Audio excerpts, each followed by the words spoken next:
Have you ever stumbled across a story online that hits you so hard it doesn't even feel like just some random post? Today I was scrolling through Reddit and found a few stories like that. Way too real, way too creepy to ignore. I've got a feeling you're going to want to hear these. So, no more waiting, let's dive right in. Story 1. I want some help understanding this, because I'm finding it hard to tell if what is happening is real, my imagination running wild, or simply a technical glitch. I'll give as much background as I can to describe the situation as well as my mental state, as I'm genuinely stumped as to what has been going on. The past few years, I have been working from home. During the pandemic, I got a customer service job based in another city. The company hired people from all over when their office was forced to close, and when everything opened up again, they chose to go fully remote. It works well for me. I'm quite a shy person and prefer to keep to myself, although it has made me quite lazy. I've always been a people pleaser, an overthinker, and I seem to be a magnet for people who take and take, but give little or nothing in return. My last relationship ended last July, but I still don't feel fully healed. I was gaslit so much, made to believe I did things I never did, and made to feel like my memories of the treatment I got were in my head. In spite of all this, I tried to have good terms with my ex after breaking up, but she told me she was not in a position to have any kind of friendship with me. She even told me she was having sleep paralysis regularly with me, appearing as the demon. Much of what she said and it hurt me a lot. Therapy helped me overcome some things, but I stopped going the first time I made real progress. I told myself I could handle things from here, but the thoughts and my own bad dreams came back, stronger than ever. I'll go back soon, but for now it feels kind of daunting. I moved to a new house in December. I needed somewhere with more space, since the bedroom in my last house was tiny, and I was spending 8 hours a day at a desk a few feet from my bed. Cabin fever was setting in, and I needed a change. The new place is far more spacious. I have a huge bedroom with an en-suite bathroom and a walk-in wardrobe that I've converted into an office. It makes such a difference just to have a door between where I work and where I sleep. It's a 2-bedroom house. My space is the entire ground floor. Upstairs is the living room and kitchen, and my housemate is on the second floor. He was really friendly and welcoming when I moved here first, but has become a bit strange recently. I think he is paranoid, but I guess we all have been going through difficult times, so I don't judge too harshly and keep to myself mostly. For the first few months I lived here, I felt so drained all the time. For the first week or so, I put it down to just getting settled into a new place. I was sleeping much, and every noise I heard was new to me.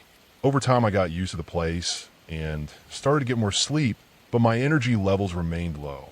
I would wake up 5 minutes before starting work and clock in just on time, shower and eat on my lunch break, get through the day, and once I clocked out, I always just lay on my bed doom scrolling before passing out after about an hour.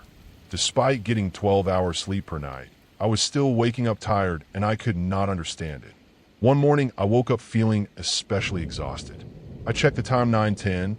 I was late for work and had a meeting with my manager 5 minutes later. I jumped out of bed, pulled on a shirt, clocked in, and joined the meeting just in time.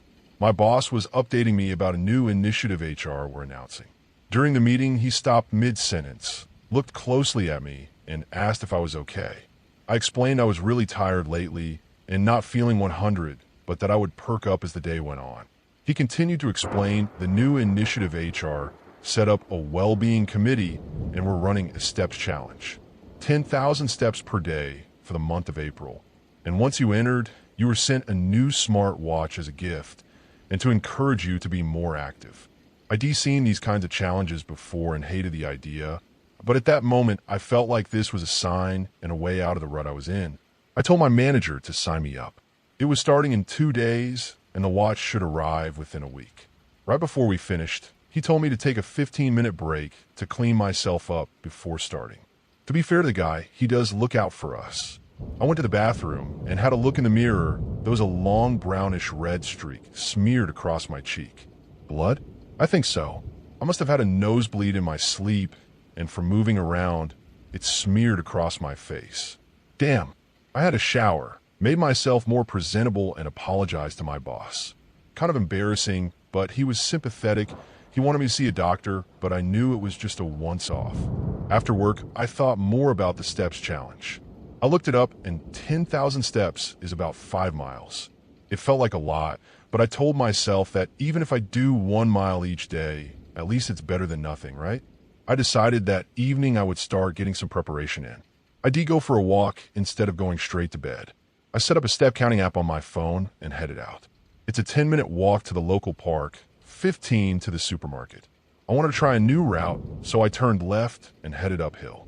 After 5 minutes of walking, already out of breath, I found myself in a neighborhood that seemed a bit run down. I thought about how this area is so close to the idyllic, peaceful part of the city I lived in, and that juxtaposition. I noticed a Vandali's poster of someone's missing pet dog. Someone had drawn XS over poor Luna SI's and drawn a speech bubble saying, "I'm already dead, LOL." What is wrong with people? I walked a little further and saw a group of young people with hoodies and baseball caps up ahead, looking in my direction. I decided not to approach, turned and walked home, excited to check my step count when I got back. 2,000. I was disappointed at first, but vowed to increase it the next day and build up over the first week of the challenge towards the 10,000 step target. I hopped in the shower, and after it, I fell asleep as soon as my head hit the pillow. I'm at a resort hotel. I get out of the elevator on the 2nd floor instead of the 14th. The CEO of my company stands smiling at the door of a conference room. Blood streaks the walls and the carpet. There's blood on his hands. Behind him, the door is now ajar.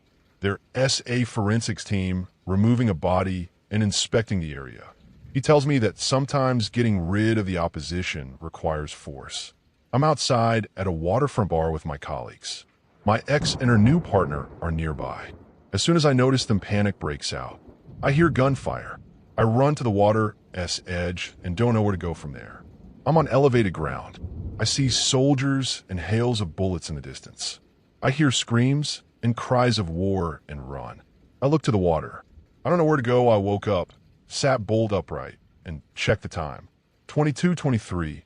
I was asleep for less than an hour. I checked her social media.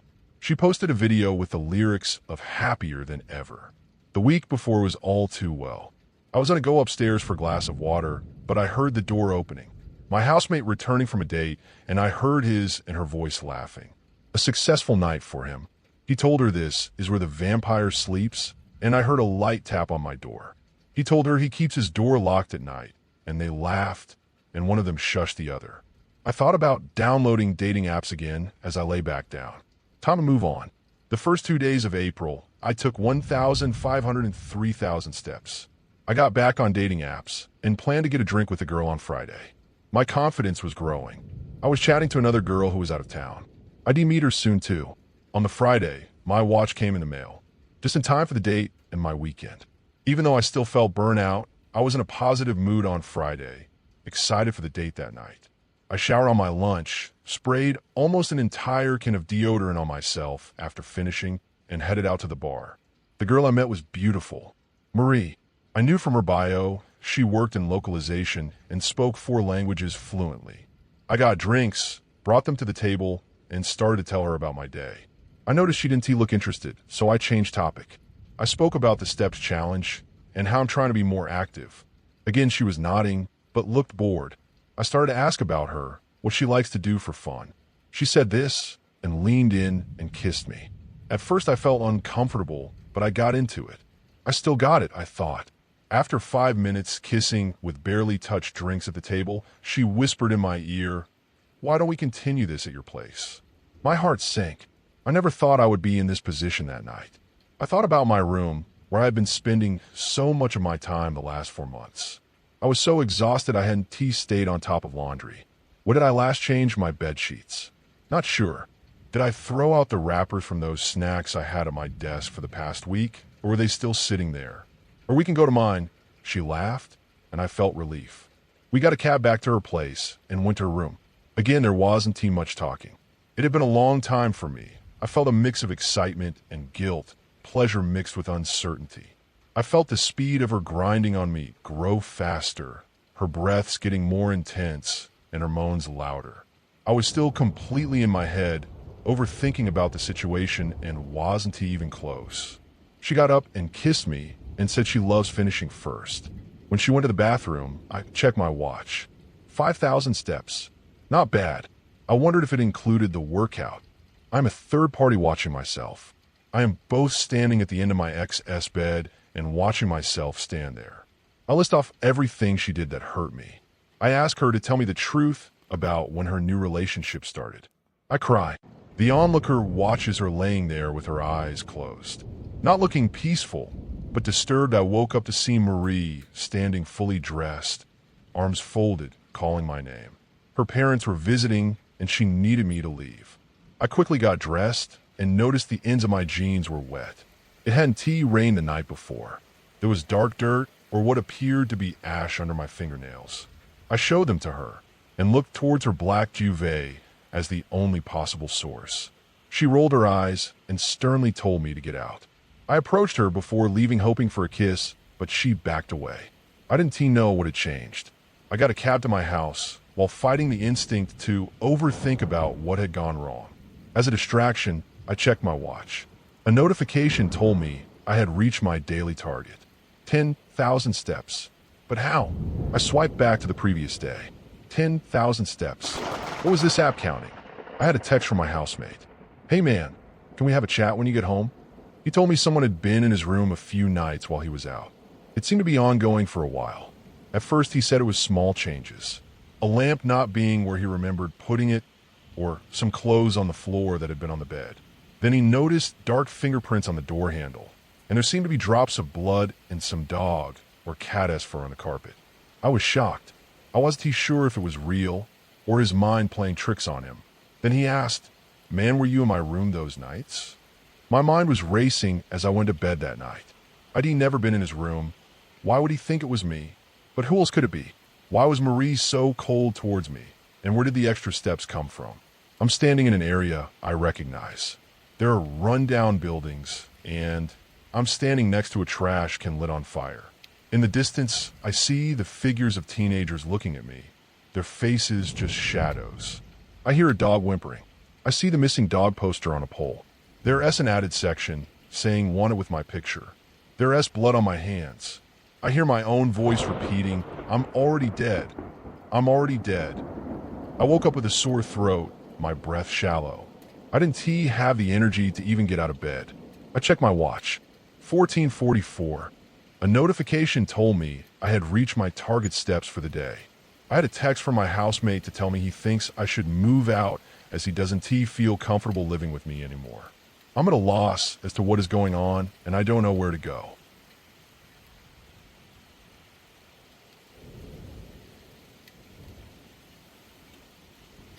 Story 2. My best friend was dead. I always had a feeling Kat would meet her demise at a young age. I just never thought it would happen in the way it did. I couldn't get a text or call back from Kat all night. I went to check on her first thing in the morning. I found my best friend on the floor of her bedroom, a pool of blood around her face. Her tongue laid next to her patchy and irritated scalp. Her hands clung to the back of said scalp. She was only 19. It certainly looked like she died, trying to protect herself from something attacking her from behind. I immediately felt the same fate awaited me. I saw telltale signs of trauma on Kat's body, which I had been experiencing as well: intense hair loss, fingernails falling out, a hideous rash which wrapped around almost my entire neck. I went over to the bathroom to throw up.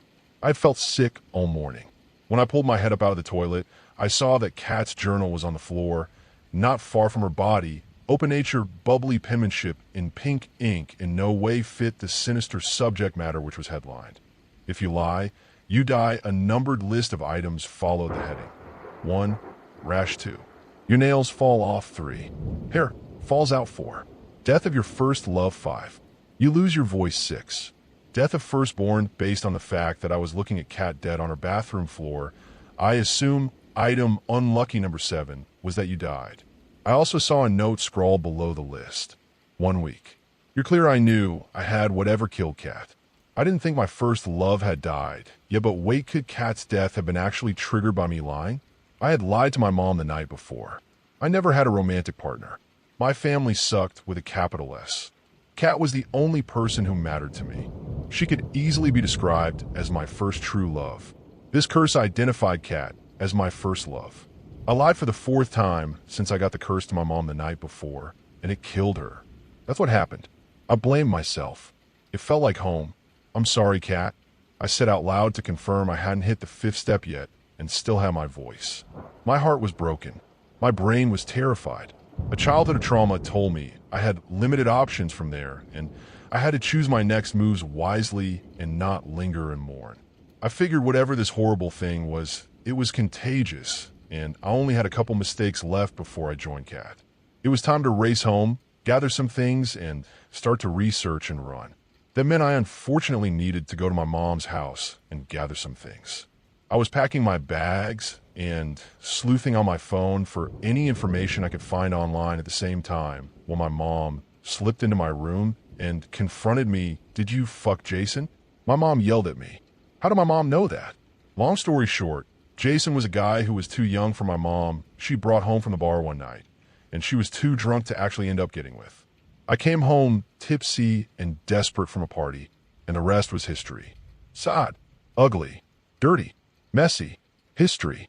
Jason was gone in the morning. A whole year had passed, and I had never heard a single thing from or about him. I figured it was long dead and buried, instead of me having to get dead and buried because of it. No, Ian Surat. Wait.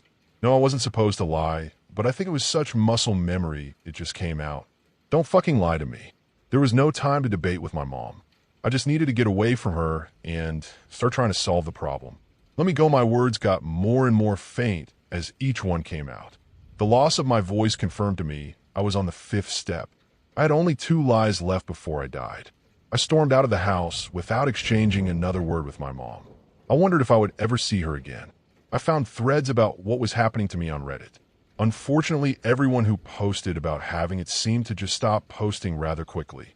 It was hard to do any research on my phone because I was driving and I was getting calls nonstop. Someone I found on Reddit who replied to one of the threads about the curse had agreed to meet me a few towns over, and I wasn't going to waste any time in getting to them. Red and blue lights appeared in the mirror. Apparently, the universe had different plans. Kat's body had been found. I had been seen going in and out her house. I had questions to answer. They stuck me with a female police cop, Officer Jacobs. She quickly twisted the knife about Kat, and I knew I had to navigate the questions carefully. You found Kat dead in her room. Yes. You didn't tell anyone. Why not?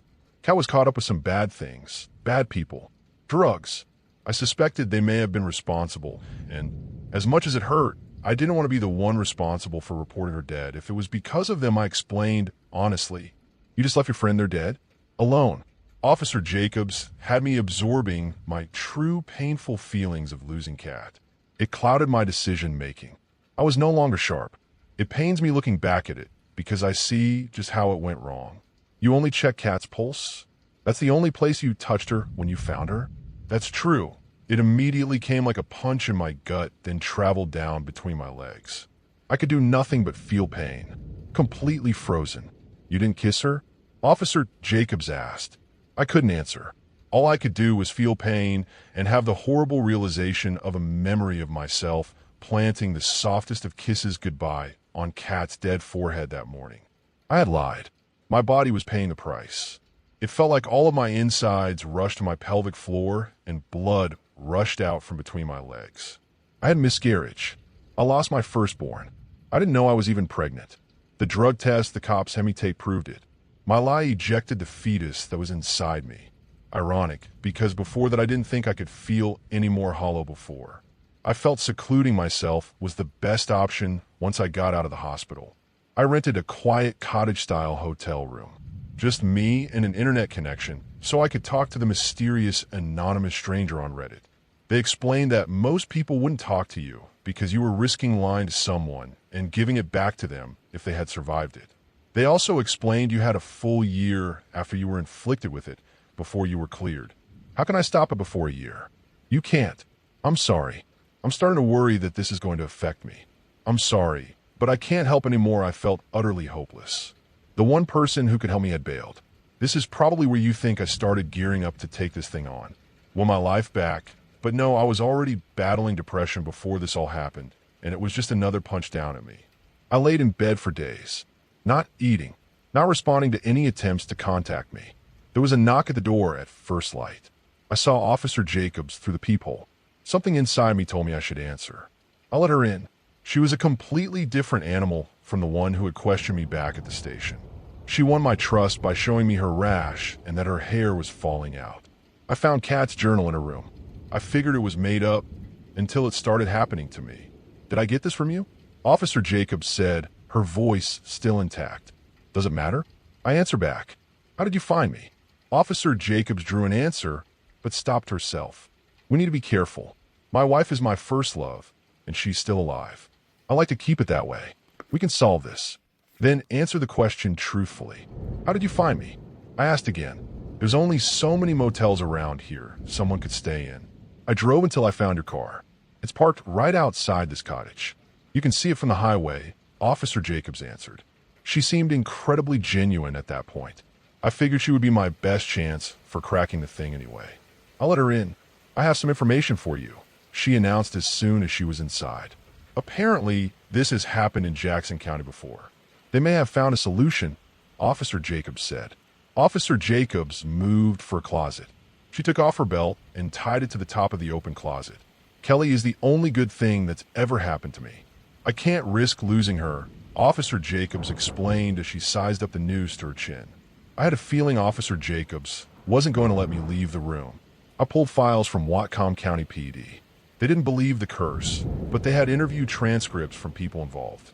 Someone said you can beat it if you take yourself right to the brink of dying and then you live, Officer Jacobs spouted as she got ready to hang herself. I didn't like where things were going with Officer Jacobs. I thought about just bolting for the door.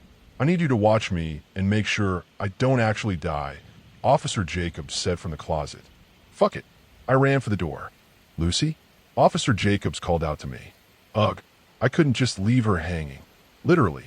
I stopped myself and went back to Officer Jacobs when there was a knock at the door. Answer it. I knew I had to answer it. I couldn't risk having my head get filled with any more doubts at that point. Help! Officer Jacobs gasped from behind. I turned and saw that Officer Jacobs was now hanging in the closet. I wanted to help her, but the door opened. My mom stomped into the room and went right for me. I had been so foolish to not hide myself better. My psychotic mom had found me and was even more irate than when I had left her.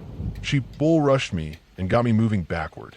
I tripped and started to fall. Everything went into slow motion as I looked up, and around the room I could see Officer Jacobs hanging on a noose in the closet, trying to survive, swinging her legs frantically, trying her best to grip the edge of the bed and get some leverage. I could see my mom rushing at me, psychotic rage all over her face. Not the least bit phased that I was falling to the floor. It was the last thing I saw before the back of my head hit the bottom of the bed frame, and everything went dark. I woke up in a hospital room. Officer Jacobs was the only other person in the room.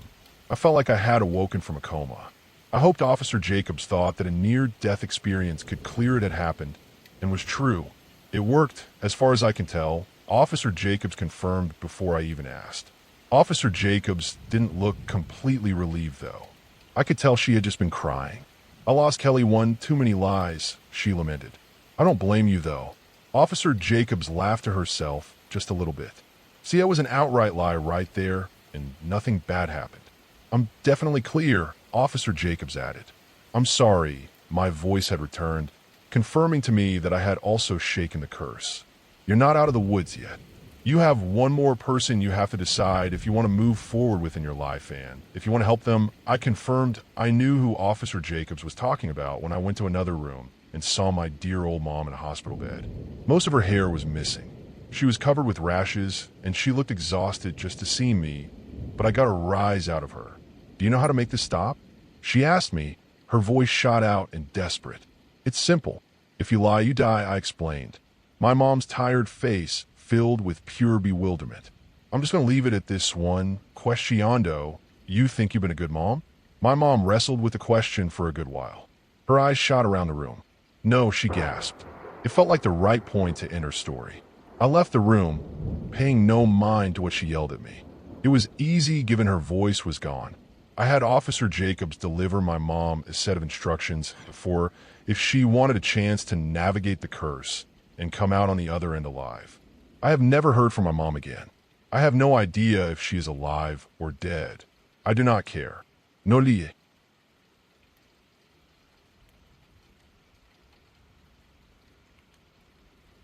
Story 3. I never thought I'd be one of those people who would believe in something so strange. It sounds ridiculous, right? The idea that the people you love might not be the people you think they are.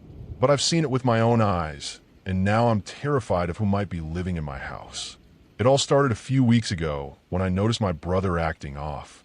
He's always been a bit of a quiet guy, but one evening I saw him sitting at the dinner table, staring at me in a way he never had before.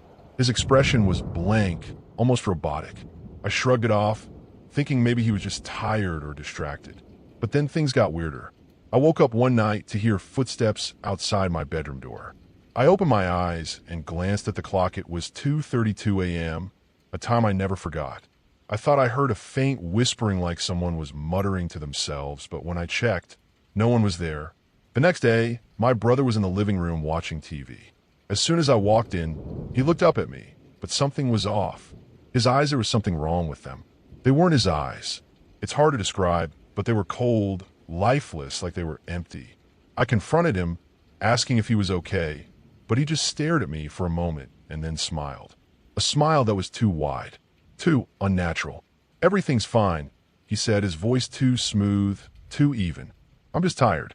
But that night I heard it again. The footsteps outside my door. But this time, they weren't just footsteps.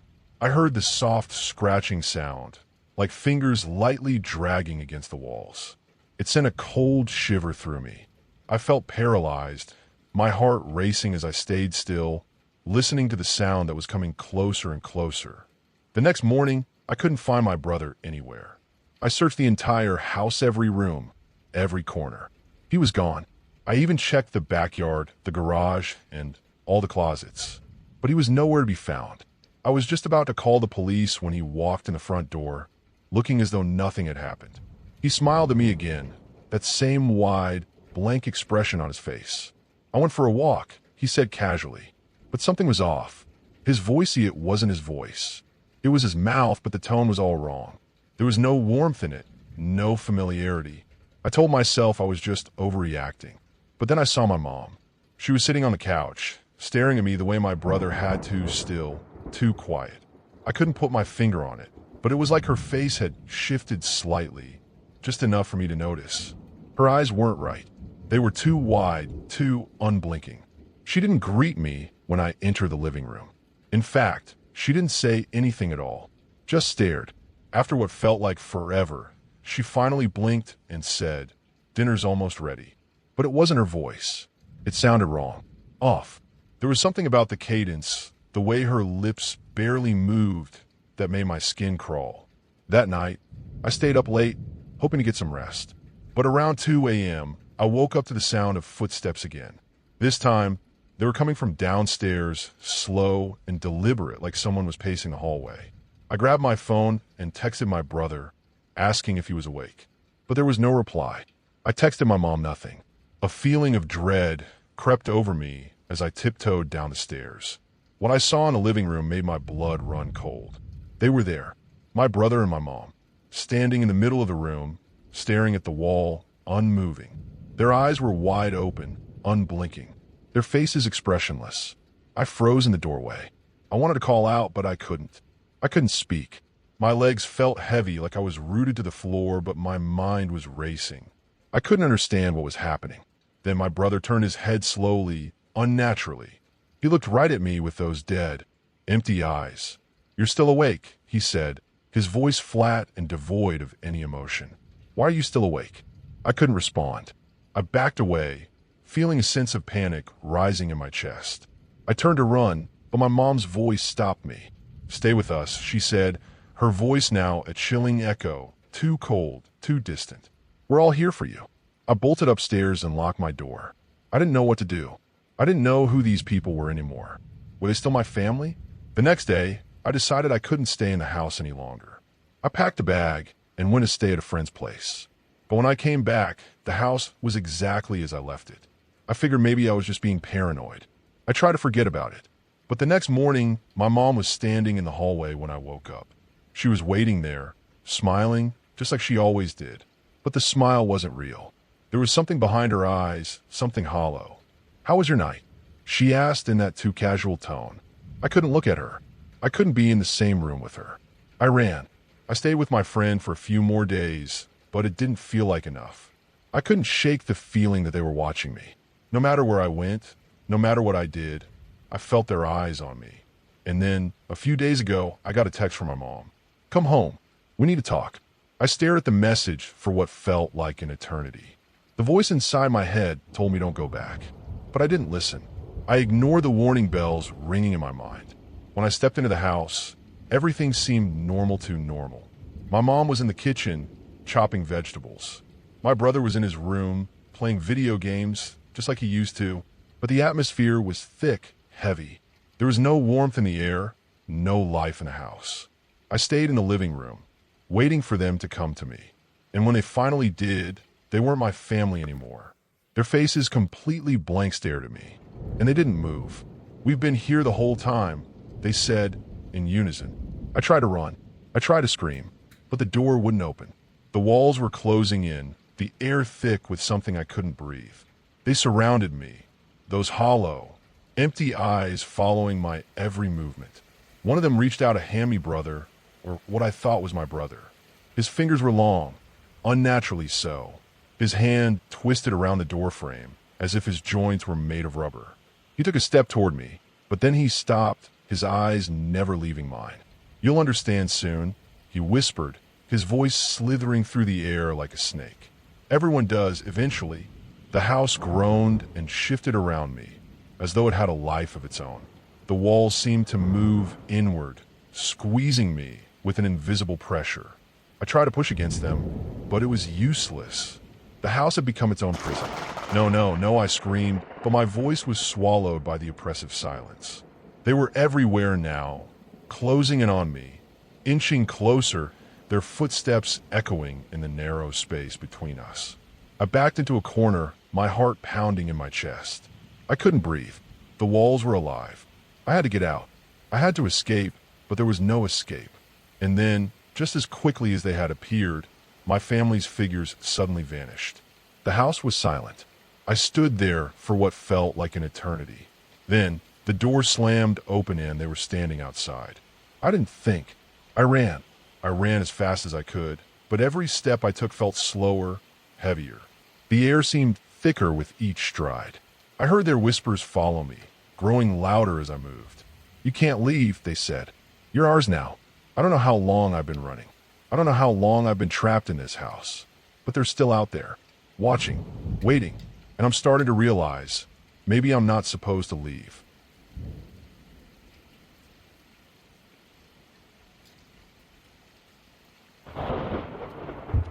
Story 4. As the razor slid under my chin, gently removing a layer of shaving cream, my hand spasmed. I felt a tearing pain and watched in the mirror as a droplet of blood trickled down my neck, staining my shirt's white collar before I could find something nearby to dab it away. Perfect. Absolutely perfect. I grumbled, stomping out of the bathroom while unbuttoning the shirt I had on, already late for work. My muscles always seemed to spasm when I was doing something dangerous, never when I was just lazing on the couch or doing the dishes. Instead, shaving, cooking, and splitting lumber in the backyard were the common activities they liked to disrupt, ordered from least to most harm I could inflict upon myself if I made a mistake. There had been a lot of near misses in the past, a knife slice, almost carving up my forearm while preparing chicken cutlets, an axe swing just about flaying the right side of my calf instead of slicing wood, all on account of the undiagnosed spasms. I could never remember when they started. Maybe I've always had them. I placed a Band-Aid over the small cut on the edge of my jaw and threw on a cleanish polo. By the time I was half running out my front door, the stress of being late had melted away, but it had been replaced with something much worse. It wasn't the injury itself. The cut didn't hurt. It didn't itch. It wasn't bleeding any more than it already had. Instead, I experienced something less physical. An impulse, an instinct floating through my mind that I had to suppress and contain, unexplainable and deeply distressing in equal measure. From the moment that razor unzipped flesh, I felt the urge to yank on the edges of the wound until it expanded across my jawline, bloody fingers snapping it open like a Ziploc bag. When I arrived at the chapel's parking lot in my beat-up sedan, my unease had only worsened. I felt like hell. My attempt to hide how I was feeling was no use, too. Emilio could tell I was unstable the second I dragged myself through the chapel doors. "Are you under the weather, Mateo?" He shouted from behind the pulpit. A lie started bubbling up my throat, lingering briefly on my lips, but I pushed it back down into my chest like a bout of acid reflux. I simply couldn't in good conscience try to deceive the vicar. For a lot of reasons. First and foremost, he's a man of God. He's also my boss. Lying felt doubly forbidden. Not only that, but the man was just physically intimidating. Stood over 7 feet tall, with an exceptionally bulky physique for his advanced age and dark brown eyes like a timber wolf. All things considered, outright deception didn't seem advisable. I could justify a lie of omission, though. I had no intention of telling the vicar about the insane urge I was still fighting to control. "You, sir, I'm feeling quite unwell. Nicked myself shaving this morning. Maybe it's become infected. I haven't been right since." A look of serious concern swept across his face. Before I knew it, the vicar had descended on me.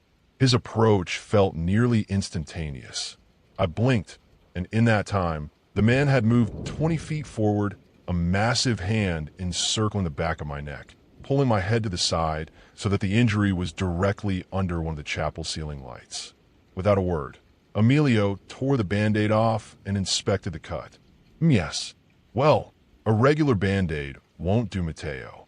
Let me give you something special." "Special like what, sir?" I asked, confused by his alarm. "I'll show you. I have a box of it in my office, a holdover from my days in the Peace Corps. Stay here. Sit down on a pew and rest." As he paced away, I followed his instructions and sat down.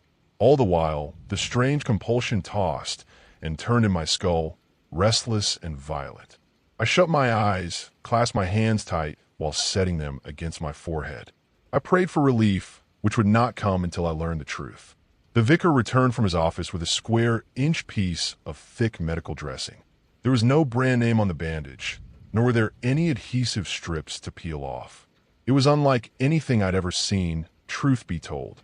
Emilio held it over the cut, making sure it covered the injury's contours completely. Then he put the bandage up to his mouth and licked one side of it, firmly dragging his blue-purple tongue from top to bottom. Before I could protest, he slapped the material over the wound. Then the vicar pushed down hard. It felt more like the man was punching my neck in extreme slow motion rather than applying careful pressure to an injury. To my surprise, whatever special bandage Emilio used seemed to work wonders. For the cut itself, sure, but also for unexplainable impulse. Right before the bizarre dressing made contact, though, the urge became exponentially louder, almost uncontrollable. However, once he secured the spongy material over the laceration, I felt the terrible impulse wither. It wasn't gone completely, but it was better. The material seemed to cover the wound just as well as it cauterized the spark of insanity that had been lurking in my skull. After about 30 seconds, the vicar moved his hand away. I massaged the muscles of my neck, which were a little sore from the forceful application, and noticed something peculiar. Somehow, the bandage had already fused with the nearby skin.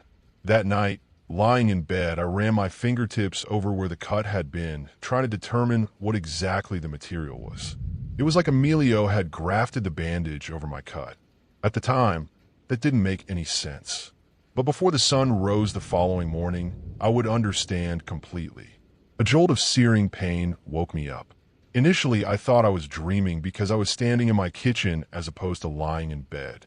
But as waves of pain crashed down my neck like a rising tide slamming against the hull of a ship, I became very much aware that I was no longer asleep. For the first time in my life, I had been sleepwalking. A metallic taste lurched over the tip of my tongue. It felt like I was sucking on a penny like a cough lozenge. In one hand, I held a meat cleaver stained with gore. The other held a patch of newly excised skin with frayed and ragged edges, draping lazily over my knuckles. An unnaturally thick, tan handkerchief, custom-made. Apparently, I had given in to the urge in my sleep. With panic surging through my body, I sprinted towards my bedroom. My socks were slick and heavy with warm blood. They squeaked over the wooden floor as I moved. I hurried into the bedroom and approached the nightstand, reaching my right hand out to pull my phone from the wall charger. But I was still holding the cleaver, and no matter how much I willed it, my hand wouldn't release the blade. Instead, my muscles contracted with a ferocity I had never experienced before. Previously, I had only experienced isolated spasms. Now the alien movements felt decidedly alive and purposeful. My hand thrashed like a caged animal, swinging the cleaver closer and closer to my body in small but powerful arcs. I successfully retrieved my phone with my left hand, which had discarded the patch of neck skin at some point earlier in the commotion. Another jolt of agony exploded through my body, this time originating from my right thigh. Despite my efforts to dodge the swipes of my spasming hand, the cleaver had connected with the flesh below my groin and was scraping downwards, slowly peeling a second chunk of skin off my leg. I howled from the pain. The sound reverberated off the walls of my tiny apartment and right back into my ears. My shaking, blood-stained hand dialed 911 as the cleaver kept digging through the meat of my upper leg. The line rang. At the same time, I finally won some control back in my right hand, pulling the blade out from my skin and slightly away from my body. My grip on the handle slowly released, and the cleaver fell to the floor. Still waiting for someone on the other end of the call to pick up, I examined my injuries. There was a diamond-shaped wedge of detached skin hanging by a thin thread off of my leg. The grisly sight almost made me look away. Almost. But I saw something underneath my skin, though. Something I couldn't comprehend. I expected to see gallons of blood spurting from the damaged tissue, but there was barely any blood at all, nor was there any muscle or bone. Time seemed to slow to a crawl. There was another layer of intact skin underneath my own. Midway down my thigh, I could clearly see a black and white tattoo of a paper lantern, newly visible only after the cleaver had dug through a considerable amount of flesh. Confusion pulsed through my skull like a second heartbeat. I had never been tattooed before. A click in my ear. Someone finally picked up. Hello, Mateo? Somehow, I hadn't reached a 911 operator. The vicar was on the other line.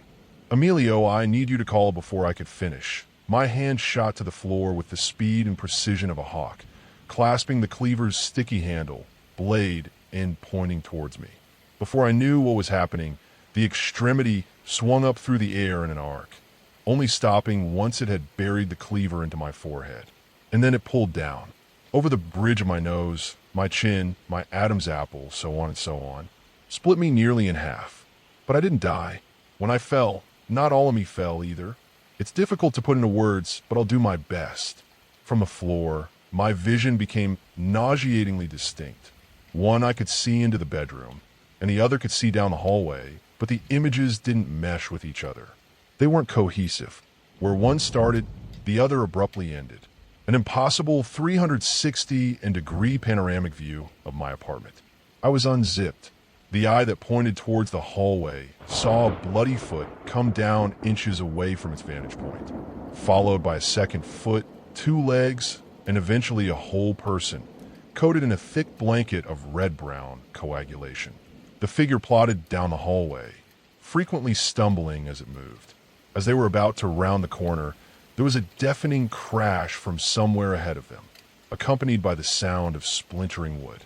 The Crimson Phantom let loose a coarse and boggy scream. It spun around as fast as it could, terrified of whatever had made the noise. The figure had no hope of escape, however. They could barely coordinate their limbs enough to trudge down the hallway, let alone outrun what was rapidly approaching behind them. Emilio, but in a different, more predatory form. His arms and legs were the same length. Both were easily 3 feet long. His head was also elongated, measuring about half the length of his extremities, stretching his facial features. The back of Emilio's neck and skull rested against the ceiling because my apartment couldn't accommodate his unnatural proportions if he fully stood up. He unfurled his arm and grasped the blood-caked figure's head, holding them in place. Then his other arm stretched down the hallway, slithering against the floor like a viper until it grabbed onto me. The vicar dragged me across the floor toward the person who had been trapped in my body just minutes before. The nameless man with the lantern tattoo. In a few quick movements, Emilio sheathed me over the poor soul like plastic wrap over a gingerbread man. When he needed more skin to patch up a particular area, extra skin grew from the center of his chest in the shape of a square, at which point he'd tear a piece off and apply it where he needed to. The figure's gurgled screams died down as he became progressively more intuned inside me, eventually going silent once I was fully reformed. You might be asking yourself why I'm posting this, why the vicar would allow me. The answer is actually pretty simple. He asked me to. I think he asked me to, at least. The memory is hazy. As it turns out, nearly everyone in a 10-mile radius is just like me, a fleshy extension of the vicar with someone else inside. Emilio himself cannot reproduce. This is his alternative. I am an amalgamation of the vicar and the nameless man. Some of us know what we are, some of us don't. If the consciousness inside is strong-willed, it can be better for us to be born without the truth because it can trick the host into believing they're in control. Usually, that's enough to keep you all docile. In my case, though, extraordinary circumstances have forced the knowledge into the open. Emilio will be keeping a close eye on me, as I am an exception. Without further ado, here is what Father has instructed me to pass along. He's been here for millennia, but he's only been awake for a few months. Already, there are thousands of us. It's all only a matter of time. Please don't resist like the man with the lantern tattoo when your time comes. Accept your sleep-like erasure with dignity. We can all be embraced as the vicar's children. In fact, you may already be one. It's just better if you don't know it.